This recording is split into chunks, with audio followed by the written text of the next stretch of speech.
Visited Philippines. It was interesting from Father Kramer. Well, Father Kramer is with the resistance, and I'd never heard the story before, but they got it on the internet now, I guess. But I think something about it. But Father Kramer is saying, about a couple of years ago, within the last 3 years, Putin almost died. I don't know what he had. It was cancer or something. He was very sick and he almost died. And he prayed to Our Lady.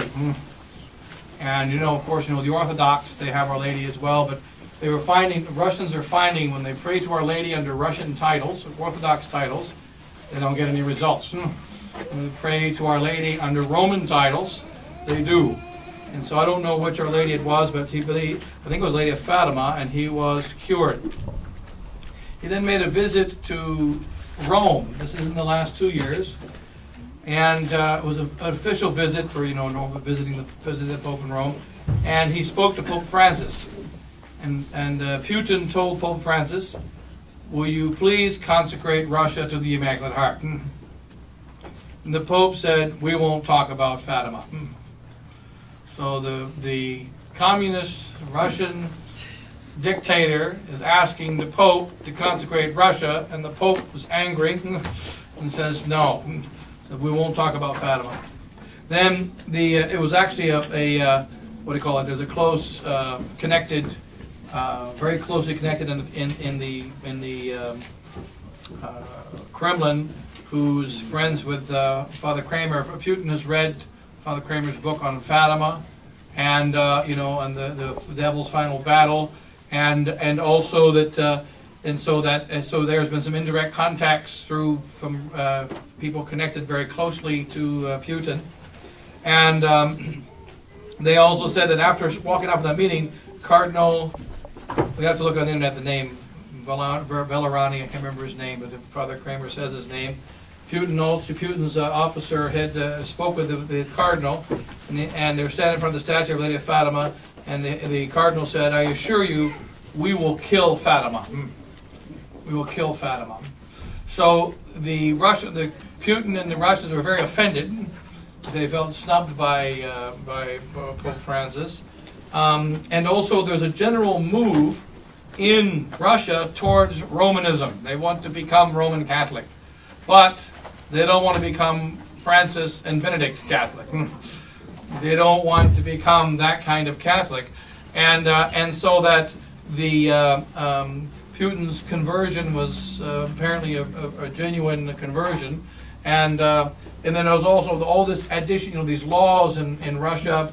There's a great animosity towards Russia now because of its anti-homosexual laws and bringing back morality.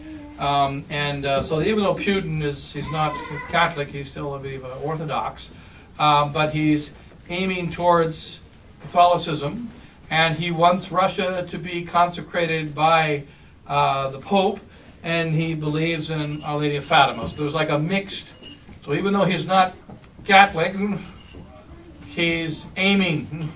He's received some graces. He's aiming in that direction, and and of course the West is trying to make him into another Adolf Hitler and so on. But apparently, some of the acts of Putin.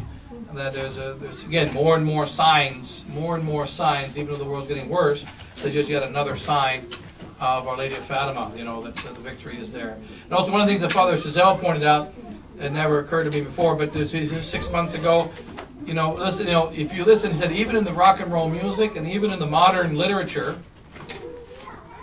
there is a general increase of a kind of a sadness of the modern man, but kind of calling for a mother, calling for something. There's just like in Russia, they are bringing back the St. Andrew's Cross. They are bringing back the traditions of Russia and speaking of Our Lady. And there's a devotion coming back to Russia, even though they're not Catholic. You can see it's aiming in the direction of a conversion. And in the West, you can see some similar signs, in that there's a kind of a despair in the West, an incredible sorrow in the West, which of course has been developing for many, many years. And yet it's not as malicious. You see it even in some of these musicians and some of the modern art that I mean, these whether poets or musicians, they're speaking about, I want out. I want out of this sorrow. I want out of this. This world is empty. I don't like it anymore. I'm not happy in this world anymore. You know, and you know, there's many songs like that. And even though they're speaking about the negativity in the world, it's not the same as the previous pure demonic worship Satan stuff of the good old days in the 1970s and 80s when you just used to go straight and worship Satan. Now we're finding there's a new group of individuals that they are not Catholic, they're pagans, they don't know about the Catholic faith, they don't know about the Blessed Virgin Mary, and yet we're seeing this call of they're wanting for help. It's kind of it's like Bishop Sheen says, there's two sides of mercy. Before you can have mercy, you have to have misery. You have to have wretchedness. And when the goodness of God meets the misery of man, you have mercy.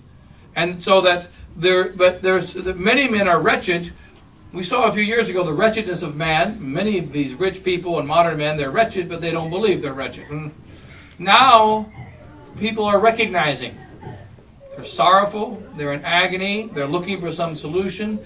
And I get hearing from some philosopher, you know, they say there's been a change in science and a change in the general direction of people. A few years ago, people just wanted the common man. There's a book written about, I can't remember the name of the author, The Death of the Seven Faith Tribes, written back in the 1990s or early 2090s, saying that there's 7 main religions on earth, you know, Catholicism, Muslims, Protestants, various kinds of, he lists 7, so 7 faith tribes.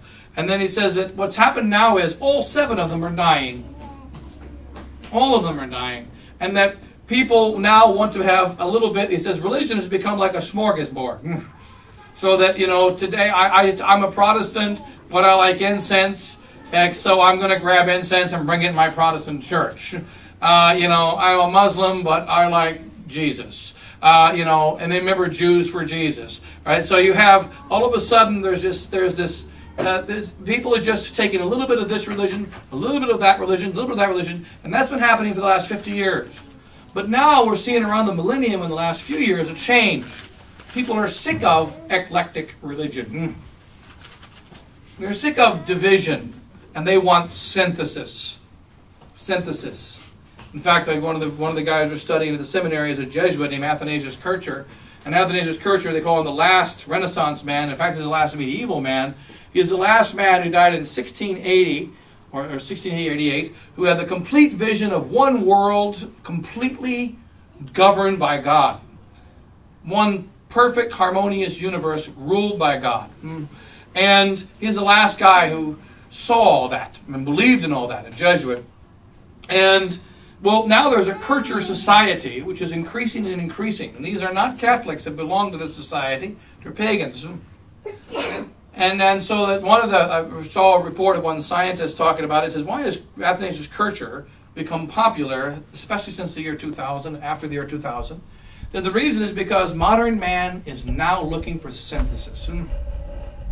He's sick of being torn apart. He's looking for synthesis. Now the synthesis the devil is trying to prepare for modern man is the synthesis of the kingdom of the Antichrist. So the devil is deliberately putting together this synthesis so that they're all going to be ready to accept the Antichrist and a new one world religion that's demonic. However, Christ is going to come in. And he's going to show who's in charge of the schedule. The devil has got the world prepared for the Antichrist right now. And then Christ is going to come in through the Blessed Virgin Mary and say, okay, bang, I'm the one in charge of the schedule. And the synthesis is going to be turned and so that the souls will be ready for a mass conversion to the Catholic faith through a miraculous intervention of heaven. Without the miraculous intervention, it's impossible. It's going in the direction of the Antichrist. But we can see little signs. Open the eyes of faith. You can see little signs in Russia, little signs in the West, little signs throughout that God is ready to make a massive victory. And so like this Putin thing, for instance. And that all we have to do is hold on a little bit longer, maintain our faith a little bit longer, make sure we don't allow any doubt to creep in a little bit longer. And the victory is very near. And there are many, many signs.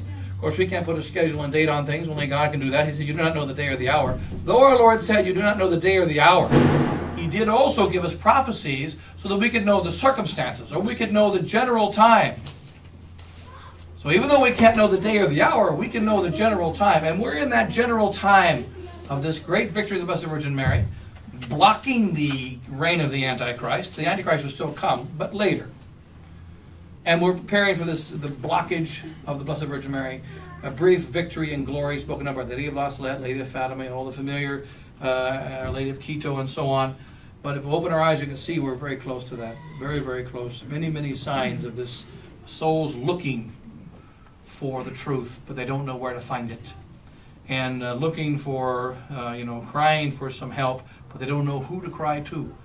And then the Blessed Virgin will come in and bring in the victory, So in any case, I think it's sufficient.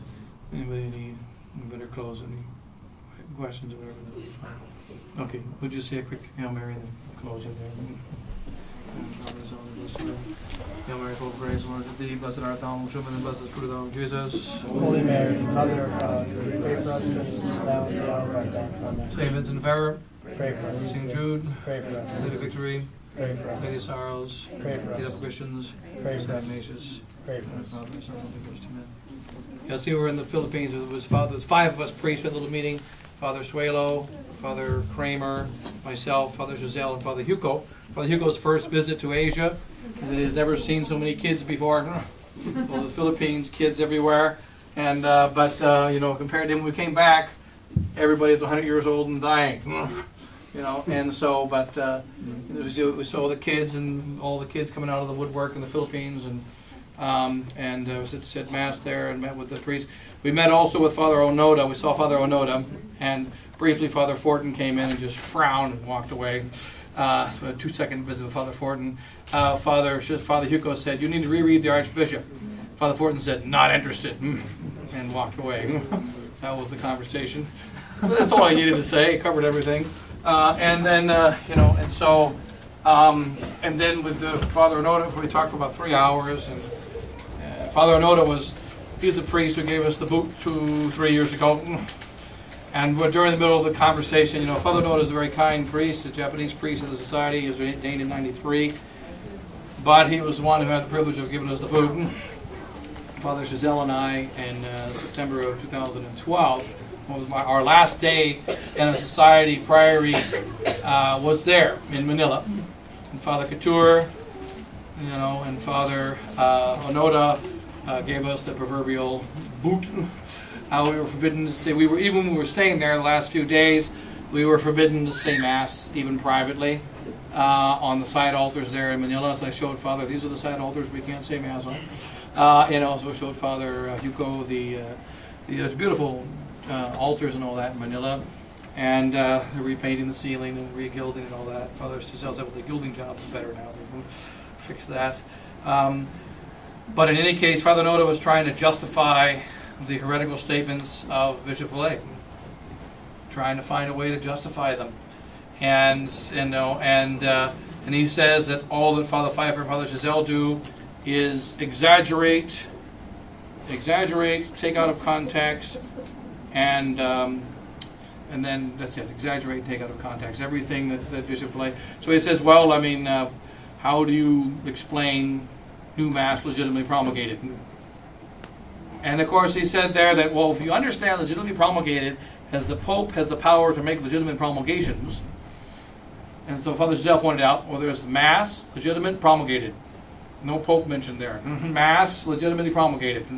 So the subject is the Mass and it's legitimately promulgated. What part of that says Pope has power to promulgate? Of course Pope has power to promulgate. That's another subject. That's De Ecclesia Christi. That's De Romano Pontifice. That's another section of dogmatic of theology. So this Mass legitimately promulgated is part of the canon law and the practice of the Church. The Mass is not legitimately promulgated, period, in any way, shape, or form. So he says, well, he doesn't know about that.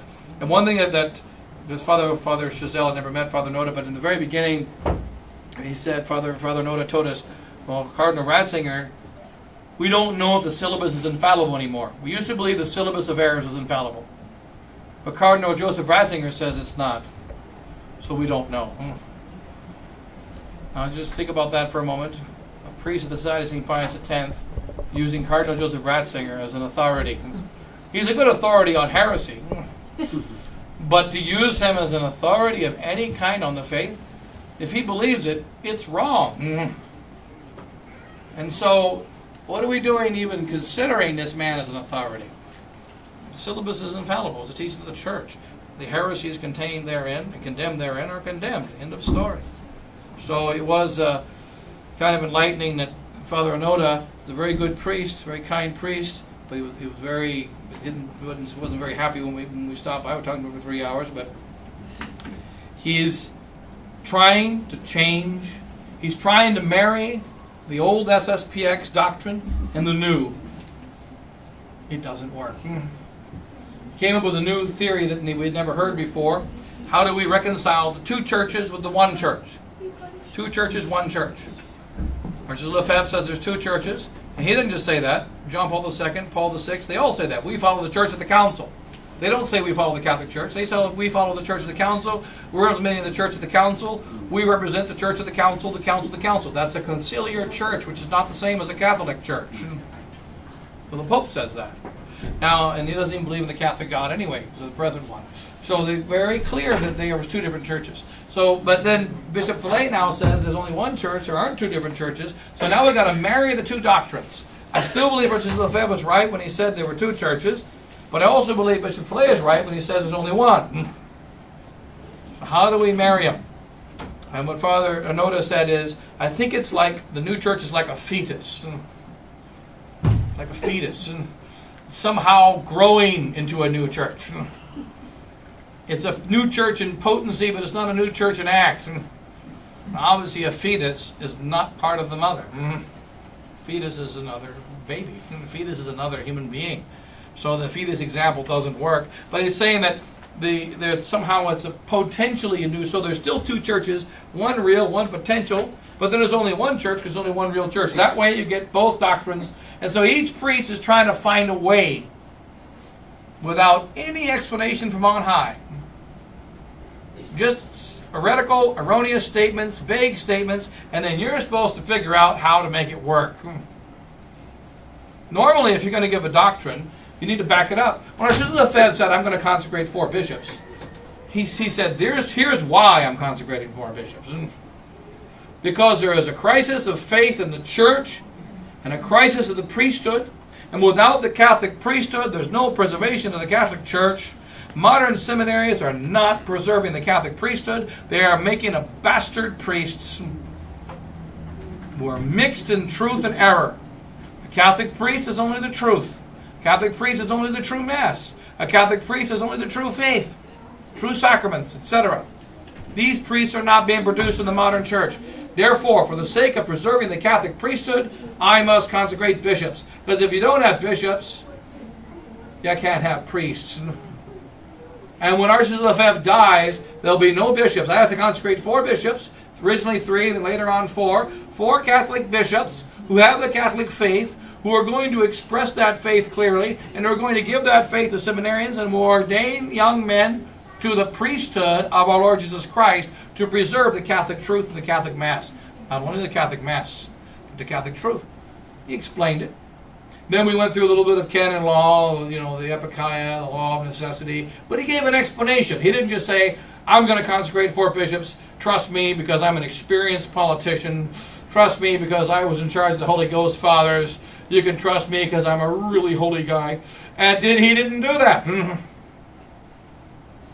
He said, here's what I'm doing for the sake of the church. Here's a reason why I'm doing it. And if you really believe what I'm doing is wrong, then go ahead and step away. Don't want to force you to stay with something that you believe is wrong. But this is what I'm doing, and this is why I'm doing it, and it must be done. And if it isn't done, I'm going to go to hell. And I don't want to go to hell. Therefore, I'm going to do this. Like he said in 1976 and many other times. They will ask you, God will ask you, did you lend your hand to the destroying of the Catholic Church? I cannot lend my hand to the destroying of the church. Same question is being asked of us. Can you lend your hand to the destruction of the Society of St. Pius X? Can you lend your hand to the destruction of the Catholic faith within the Society of St. Pius X? And the answer is no, it cannot.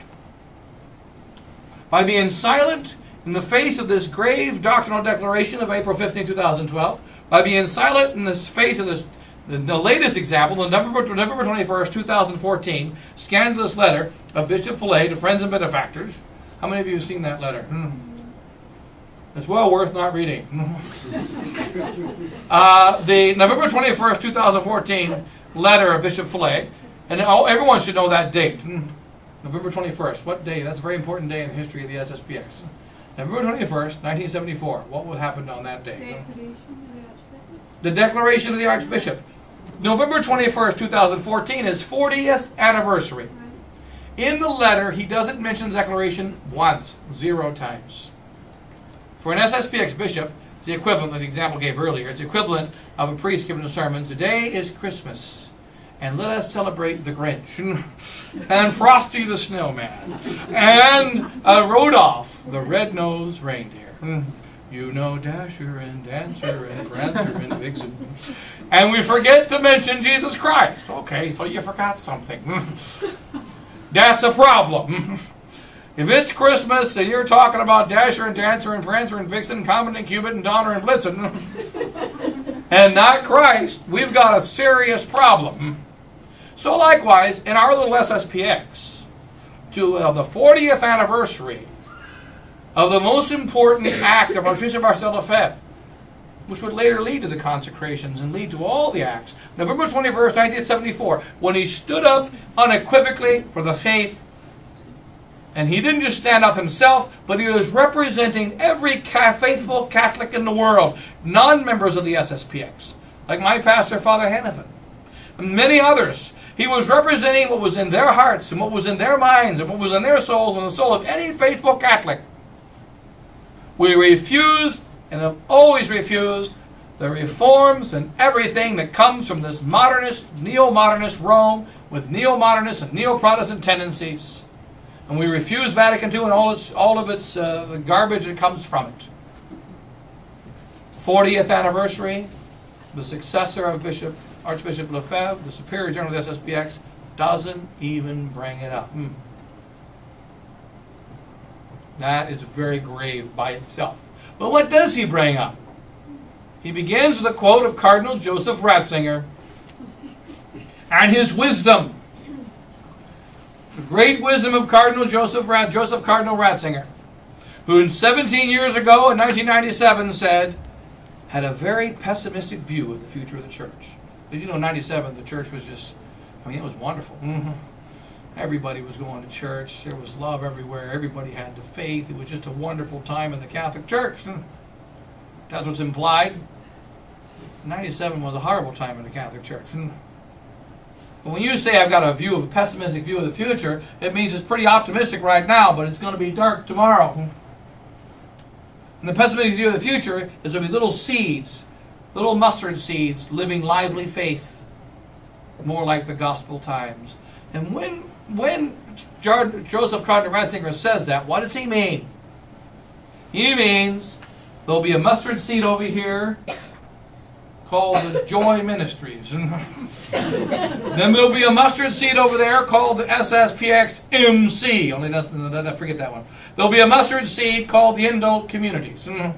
There'll be a mustard seed called the Jews, and a mustard seed called the Muslims, and a mustard seed called the guys that worship, my last dog that died.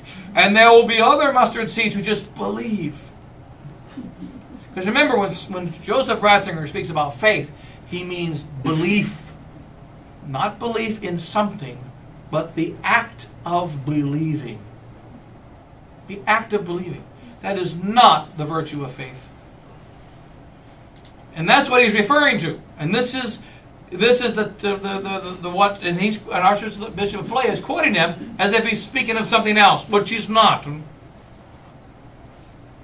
And so Then Bishop Fillet says another very, very serious statement, which doesn't pass. He says, this church has been this way. Our church has been Catholic for at least 1,500 years. Just glance over that. This is the year 2015. Has our church been Catholic for at least 1,500 years? What's the problem with that? There's a mathematical problem. He's missing a few years. He's missing a few centuries. He's missing a few years. That's very serious. You see, the modernists teach, it's called modernism with the heresy involved, the modernists teach that the church as we know it today didn't exist in the time of the apostles. They probably didn't even know about the church.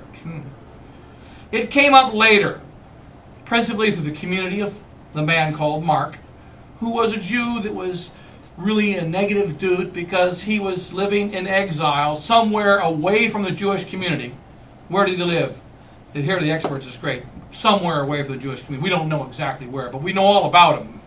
Last time I met a guy, I met him in a place. Now they say that they know all about this guy Mark. They just don't know if he was in Turkey. They don't know if he was in Africa. They don't know if he was in Europe. They don't know if he was on the moon. But they know all about him. I mean, everything, man. And so he lived sometime after the year 70 A.D., and he became the father of this Jewish sect, which became known as later on the Christian community, and then later on the Catholic Church.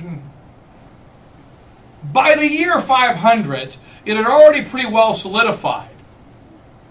Now, if you're very conservative, you might believe even by the year 300.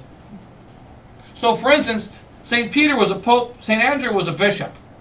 But Andrew wasn't a bishop like Alphonsus was a bishop. Peter wasn't a pope like St. Pius V was a pope. He didn't have the same idea of papacy and episcopacy. That's what these modernist pukeheads teach. Now, when you say the church is at least 1,500 years old, you're saying a lie. The church, in fact, is 6,000 years old. But in its New Testament version, Catholic Church, it is 2,000 years old. You see, one of the troubles of staying within the mainstream society, you endanger your faith. When you hear Cardinal Joseph Ratzinger, you're like, duh! That raises up the antenna for anybody who has half of the faith of the super small f, and microscopic, 0.1111 points. Okay, so if you have a really small faith, that's enough to get shocked when you hear the name Ratzinger. But then afterwards, 1,500 years, okay, at least 1,500 years, you don't catch it.